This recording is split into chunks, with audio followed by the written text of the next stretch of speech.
श्री गौड़ ब्राह्मण समाज बारा चौखला कार्यकारिणी और विप्र फाउंडेशन डूंगरपुर की ओर से नित्य ब्रह्म कर्म संस्कार शिविर का शुभारंभ बुधवार को हुआ। आचार्य संजय शास्त्री और सामाजिक धार्मिक प्रकोष्ठ अध्यक्ष महेश चंद्र त्रिवेदी के सानिध्य में यह शिविर नया महादेव मंदिर में 22 जून तक जारी रहेगा। आचार्य संजय शास्त्री और उत्सव दवे ने प्रथम दिन संध्या उपासना के बारे में जानकारी दी। गुरु प्रार्थना, देव पूजन, पवित्र कर्मण, आचमन, भस्म लगाना, संकल्प विधि, भूमि पूजन, गायत्री मंत्र, जप की विधि, न्यास विधि, हाथों की मुद्राएं, परिक्रमा, दैनिक जीवन में ब्राह्मण को करने वाले नित्य कर्म के बारे में जानकारी दी गई। इस मौके पर श्री गौड़ ब्राह्मण समाज बारा चौखला के संरक्षक रामेश्वर पंड्या, कोषाध्यक्ष हीरालाल गामोट, विप्र फाउंडेशन के महामंत्री प्रशांत चौबीसा, जिला कर्मचारी प्रकोष्ठ अध्यक्ष हेमेंद्र चौबीसा आदि मौजूद थे। किस प्रकार का ये कार्यक्रम शुरुआत की गई है ब्राह्मणों की नित्य कर्म के लिए, आचार्य श्री संजय जी शास्त्री से हम बात करेंगे। इसके लिए वो विस्तृत जानकारी देंगे। जय माँ गायत्री, जय परशुराम।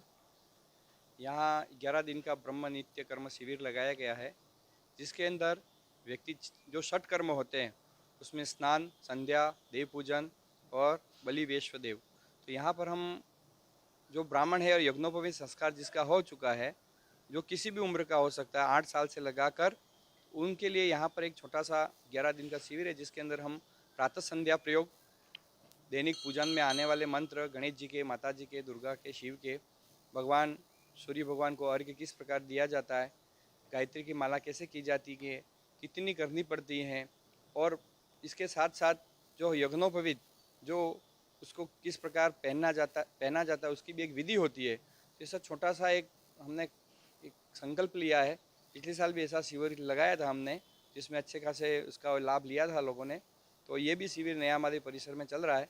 तो इसका मेरे तरफ से यहाँ पर मेरे साथ उत्सव जी हैं, हम दोनों मिलकर यहाँ पर एक विप्र फाउंडेशन और श्री गौड़ ब्राह्मण बारा चौखला के सानिध्य में ये प्रोग्राम हमने किया है। तो इसमें बच्चे संध्या सीखें और अपने दैनिक जीवन में उसका उपयोग करें।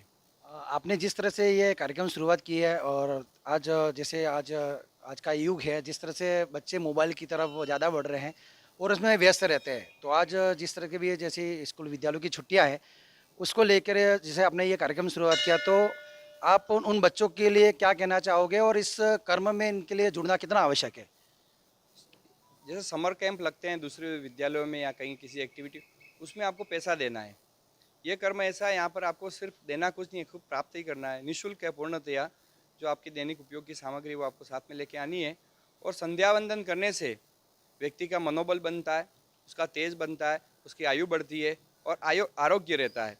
क्योंकि यहाँ प्राणायाम करते हैं, प्राणायाम करने से अपनी स्वास्थ्य व्यक्ति का उत्तम रहता है, ऐसा हमारा साइंस भी कहता है, योग भी कहता है। जी गामोट, प्रदीप जी, सभी हमारे सहयोगियों की इच्छा थी कि गर्मियों के अंदर बच्चे इधर उधर भटकते हैं, क्यों नहीं इस प्रकार का एक कार्यक्रम रखा जाए। तो सबके सहयोग से, साथ ही विप्र फाउंडेशन के हमारे प्रशांत जी चौबीसा और ललित जी उपाध्याय जो अध्यक्ष हैं, आप सबकी भी मंशा थी कि एक इस प्रकार का कार्यक्रम डूंगरपुर के अंदर रखा जाए, जहाँ बच्चे नित्य प्रतिदिन अपना जो पूजा का कर्म है वो सीखें और उससे लाभान्वित हों।